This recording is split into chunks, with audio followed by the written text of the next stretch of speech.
ডিমের কষা করতে আমি এখানে 4টে হাঁসের ডিম নিয়ে নিয়েছি। হাঁসের ডিমের কষা তো আপনারা বাড়িতে সকলেই বানিয়ে থাকেন। আমি যেভাবে বানাচ্ছি আপনাদের সাথে শেয়ার করলাম। অবশ্যই রেসিপিটা একটু প্রথম থেকে শেষ পর্যন্ত দেখার অনুরোধ রইল। তাহলে বন্ধুরা চলে যাই রান্না। আমি একটু এইভাবে কেটে নেব। এইভাবে কেটে নিলে বন্ধুরা দেখতে কিন্তু খুবই সুন্দর লাগে। দেখুন আমি যেভাবে কাটছি,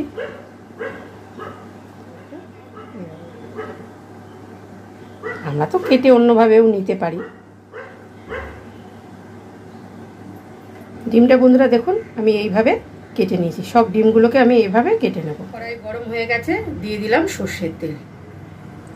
তেল গরম হয়ে গেছে, তেলের মধ্যে দিয়ে দিলাম সামান্য পরিমাণ একটুখানি লবণ, আর দিয়ে দিচ্ছি হলুদের গুঁড়ো। ডিমটা আমি এবার একটু ভেজে নেব।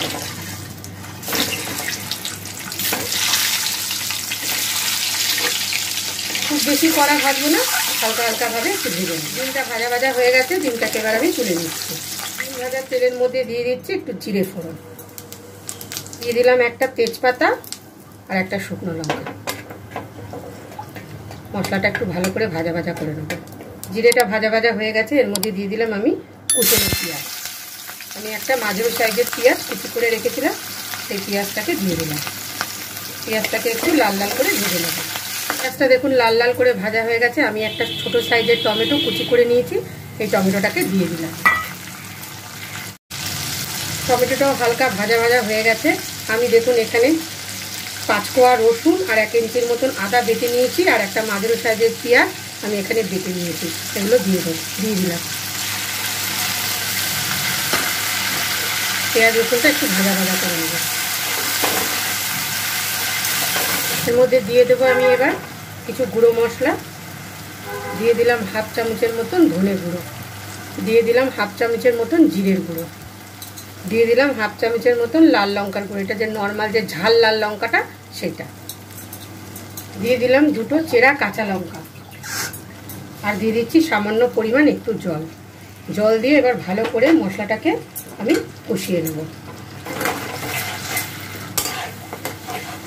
দিয়ে দিলাম স্বাদ মতো লবণ, দিয়ে দিলাম 1/2 চামচের মতন একটু হলুদের গুঁড়ো। মশলাটা এবার ভালো করে কষিয়ে নেব। যতক্ষণ মশলার থেকে কাঁচা গন্ধটা না চলে যাবে ততক্ষণ ভালোভাবে কষিয়ে নেব।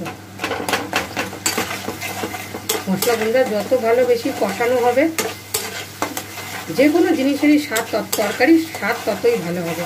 আমরা যারা রোজ রান্না করি আমরা তো এটা জানি, কিন্তু এই কথাটা আমি যারা জানে না, প্রথম নতুন রান্না করছে, আমি কথাটা তাদের জন্য বললাম। যত ভালোভাবে কষানো হবে তত তরকারির স্বাদ খেতে বেশি ভালো লাগবে। মশলাটা আর একটু কষানো হবে। মশলাটা ভালোভাবে কষানো প্রায় হয়েছে, তেলটা হালকাভাবে ছেড়ে দিয়েছে। এই পর্যায়ে আমি গ্যাসটা কমিয়ে দেবো, দিয়ে দেবো একটু ফেটানো টক দই। আমি প্রায় 2 চামচের মতন টক দই এখানে ভালোভাবে ফেটিয়ে নিয়েছি।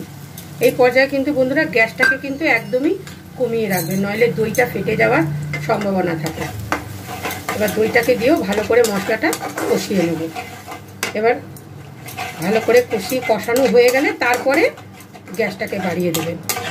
দেখুন বন্ধুরা মশলাটা কিন্তু খুব ভালোভাবে কষানো হয়ে গেছে। এই পর্যায়ে আমি দিয়ে দেবো ভেজে রাখা ডিমগুলো, আর দিয়ে দিচ্ছি দইয়ের বাটিটা ধুয়ে সামান্য পরিমাণ একটু জল দিয়ে ডিমটা দিয়েও একটু ভালো করে এবার কষিয়ে নেব। ডিমের সাথে দেখুন মশলাটা খুব ভালোভাবে কষানো হয়ে গেছে। এর মধ্যে কিন্তু বন্ধুরা আমি একটু দিয়ে দেবো সামান্য পরিমাণ জল, খুব বেশি জল দেবো না, সামান্য পরিমাণ একটু জল দেবো। যেহেতু ডিম কষা বেশি ঝোল ভালো লাগবে না, কষা কষাই বেশি ভালো লাগবে। এবার আমি এটা ফুটতে দেবো, আর দিয়ে দেবো একটু কুচনো ধনেপাতা। রেসিপি কেমন লাগছে বন্ধুরা অবশ্যই একটু কমেন্ট করে জানাবেন।